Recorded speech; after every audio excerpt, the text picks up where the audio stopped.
A man was so humble to allow you control the entire House of Assembly. A man was so humble to allow you appoint all the commissioners. A man was so humble to allow you appoint all the party structures. A man was so humble to allow you appoint all the local governments.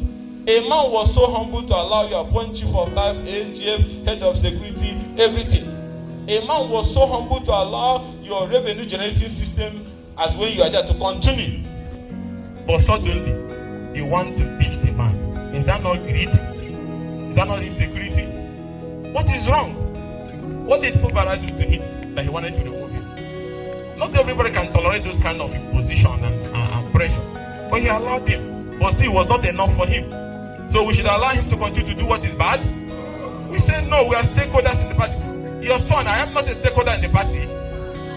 So that is why we are saying no to it. And now they are running from one court to another, debasing our judicial institution in search of injunctions. Everything, if you talk to them, they get injunction. If you go to market to buy Oba, they get injunction. If you go to sleep, they get injunction. They have it in their pocket. We can't continue to condone such rascality that will undermine our democracy.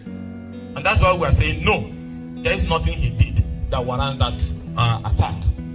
The right thing must be done at all times. You cannot leave the party upon which you were elected when there was no division and your seat have been declared vacant, and then all of a sudden you want, as a former lawyer, impeach the governor. That impeachment will not work.